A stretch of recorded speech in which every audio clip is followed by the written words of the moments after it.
Hello everyone and welcome to the lecture series of School of Finance and Commerce. Today we are going to cover compensation and its types. So this topic basically comes under BCom 2025, that is Human Resource Management, and the same topic will be applicable under BIAF 2025 and BCom 3049, that is Compensation Management. Here are the objectives of today's lecture. The first one is to develop the conceptual understanding of compensation. The second one is to familiarize students with different types of compensation. And the third one is to develop the acquired knowledge in real life situation. And I hope that by end of this lecture, we will be able to cover these objectives. Let's discuss about compensation in more detail. Compensation is a wide range of financial and non-financial rewards to employers for their services rendered to the organization. So basically compensation is a given back to employers in the consideration of services which they have given to the organization. It is a paid in form of wages, salaries, other benefits such as vacations, maternity leaves, medical facilities, etc. And compensation helps in motivating the employees and reduce labor turnover, because if laborers are getting consistent compensation, then they will not leave the organization on early basis. It is a process where the employee perform wide range of activities, either financial or non-financial, and reward given to employee for performing their duties which they have performed for the organization in a particular time period. So it is basically termed as compensation. Compensation can be divided in two parts. The first one is base compensation and the second one is supplementary compensation. Now let's talk about base compensation. It is basically salary or wages, and it involves monetary or financial benefits. It involves monetary benefit to the employers in form of wages and salaries which are given to employers in the consideration of services which they have rendered for the organization. It is giving the remuneration to the worker for doing the work. Wages are generally given to the workers based on hourly, daily, weekly or monthly basis. But salary is the compensation given to the office employees. So basically wages are given to labor and salary is given to employees who are working in an office. Wages may be based on the number of units produced, that is piece wage system, or the time wage system, that is the time spent on the job. But salary which is given to office employees is always based on the time spent on the job. When it is difficult to judge the production of the company, then the compensation is paid in the form of salary. Now let's talk about supplementary compensation. Nowadays, the organization use supplementary compensation over and above the base compensation.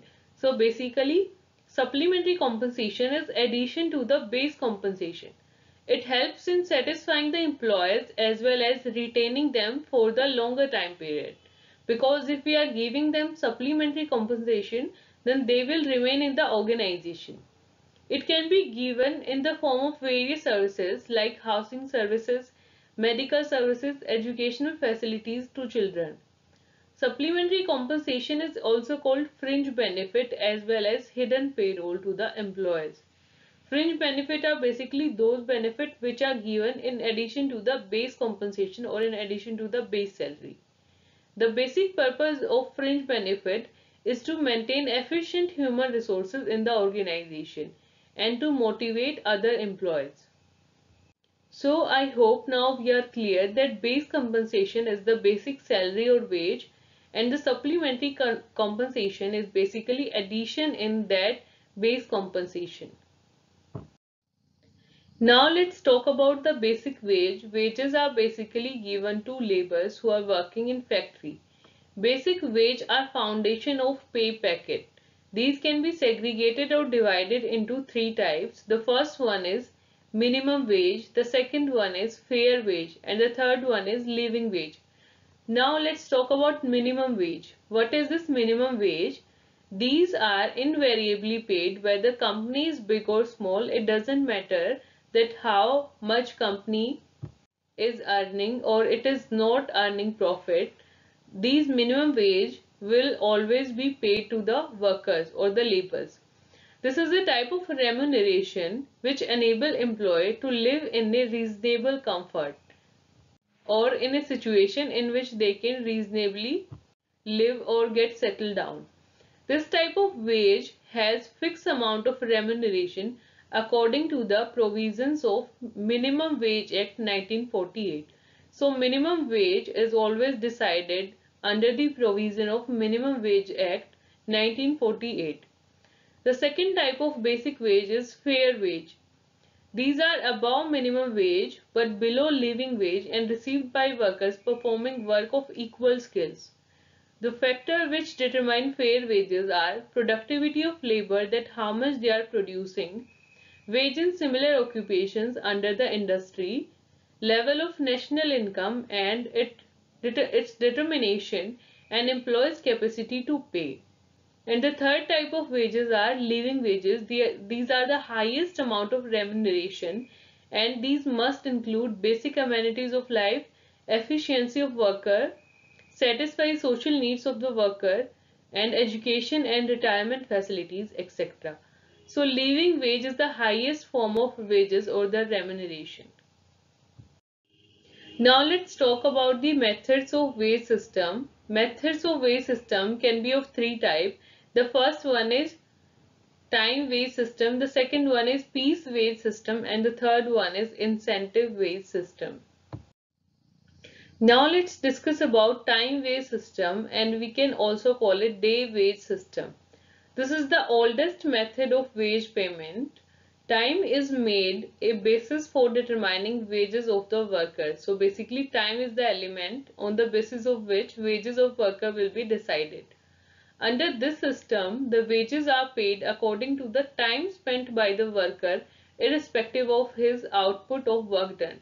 So output or the productivity will not be going to consider. We are going to consider only the time which a worker has spent in the organization or in the firm. The wage rates are fixed for an hour, a day, weekly, fortnightly, a month, or even a year, seldom used. So basically, wages are fixed under here, under time wage system. They can be paid either on hourly basis or daily basis, or it can be weekly, fortnightly, monthly, or yearly basis. Now let's talk about advantages of the time wage system. The first one is simplest, oldest, easy to understand. So, time wage system is the oldest form of wage payment, and it is very simple as wages are decided on the basis of time spent in the organization. And it is easy to understand because employees can also understand this type of wage system.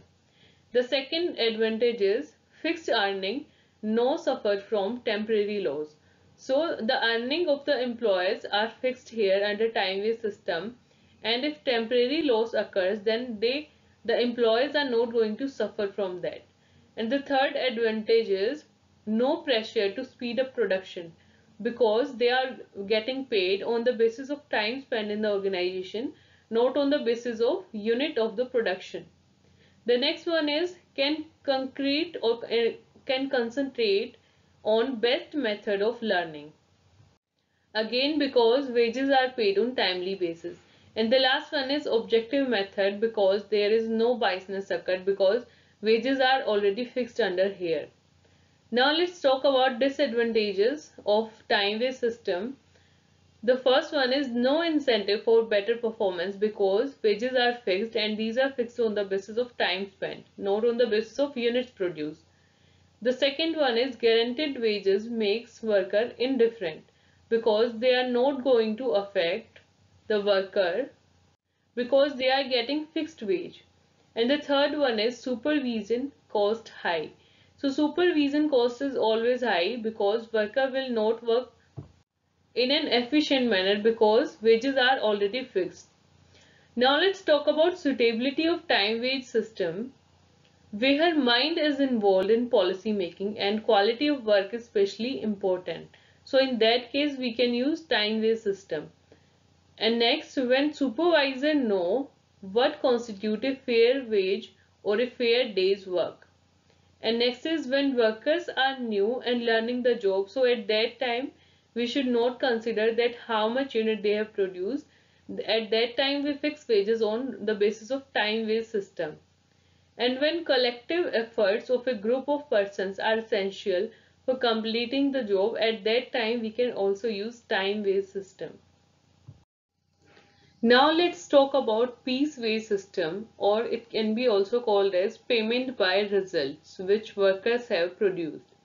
So under piece system of payment, wages are based on output and not on time. So here wages are based upon the output which workers have produced or on the basis of units which worker have produced.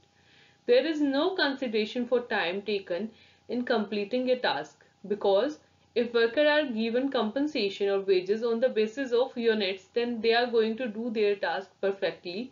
So time is not going to be considered here. A fixed rate is paid for each unit produced. So wages are fixed as per the unit produced by the worker and the job completed or an operation performed. Workers are not guaranteed minimum wages under the system of wage payment because wages are decided only on the units which they have produced.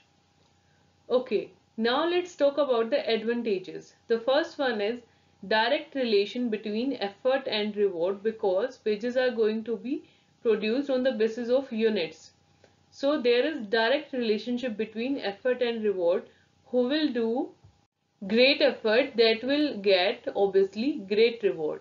And the second one is efficient worker encouraged because if workers are doing their work perfectly, then they will be encouraged because the wages are decided on the basis of units produced.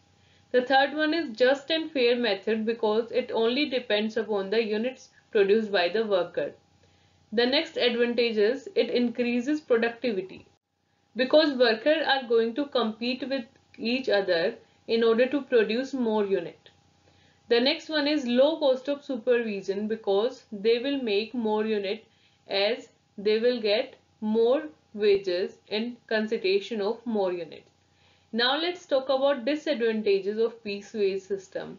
The first one is it is very difficult to fix piece wage rates. And the second one is insecurity due to unstable earning because workers are getting unstable earning on the basis of units which they have produced. So there is always an insecurity among the workers. The third one is no stress on quality by workers because they only look for numbers of units they have produced, not look upon the quality. The next one is creates jealousy because the worker who are not hardworking, they will always be jealous of workers who are hardworking because they will be getting more wages because they have produced more unit. And the last one is trade unions dislike this method because it only depends upon the units and not depend upon the time spent in the organization. Now let's talk about the suitability of piece-based system. When work done by individual worker can be measured accurately, at that time we can use piece-based system. When quantity of output depends directly upon the skills and effort of the worker, at that time we can also use piece-based system because we are going to decide wages on the basis of units they have produced. And we can also use piece-based system when repetitive jobs are performed because workers become expert when they are performing their job repetitively. Now let's talk about incentives. Incentives are basically paid to those workers who are more efficient in performing their work. So a basic rate usually paid on time basis applicable to all the workers and incentives rates payable to more efficient among them as extra compensation for their meritorious performance means the extraordinary performance which they have performed in completion of their task in terms of time, cost and quality. Incentives can be in form of bonus and premium, and incentive can be divided into two parts. The first one is individual incentive plans and the second one is group incentive plans. So basically these are the types of incentive plans given by various authors or the management people. So firstly, under individual incentive plans, we have piece rate work plans and standard hour plans. So firstly, we will see to the piece rate work plans. Here we have 4 plans. The first one is Taylor's differentiated price rate system, then Merrick's differentiated price rate system, then Gantt task and bonus plan, and then Barth variable sharing plan. And under standard hour plans, we have Halse plan and Rowan plan. So these are the individual incentive plan. It means when we are going incentive to individual, then we will decide their incentive on the basis of formula given by these people. And under group incentive plans, we have the first one is Pristman's production bonus, the second one is Zucker plan, and then Scanlon plan, and then co-partnership. So these are the types of incentive on the basis of which we plan individual incentive and group incentives. Now let's talk about fringe benefits. Fringe benefits are given to all the employees, but incentives were given to efficient employees. So extra benefits provided to employees in addition to the normal compensation paid in form of wages or salary. So fringe benefits are basically addition to the wages or salary which are paid to all the employees. Let's look toward the features of fringe benefits. The first one is supplementary form of compensation because these are paid to the employees in addition to the base compensation, base wages or salaries. Then the second one is paid to all unlike incentive. So incentives were paid to the efficient one, but fringe benefits are paid to all the employees in the organization. The third feature is indirect compensation, not directly based on performance, but these are provided to all the employees under the organization. The next feature is raised living condition of the employees because these are the addition to the base wage system. And then the next one is statutory or voluntary. So these can be given on voluntary basis or these can also be bound by the government of that particular state or the nation. Now let's talk about the types of fringe benefit. The first one is hours of work. The second one is paid holidays, the holidays which are paid by the organization. The third one is shift premium. If employees serve in odd shift, then they are getting paid double.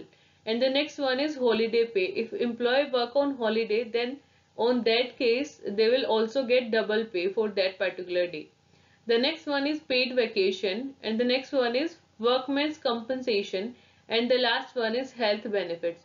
So these are the benefits which are given to all the employees, unlike incentives, because the incentives were given to only efficient employees.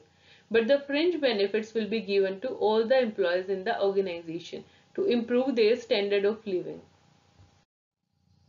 Here I have given you some practice questions which will help you in self-evaluation. The first one is, what do you mean by compensation? So you basically have to discuss the concept of compensation under this. And then explain all the 3 types of wage rate system which we have studied in today's lecture. The second question is, discuss fringe benefits with reference to India. You can take help of internet in order to answer this question. And I hope you will be able to answer these questions. Here is the list of references which I have used in preparation of this video lecture. You can go through these links if you want to go in more detail. Now I would like to wind up the session. Thank you.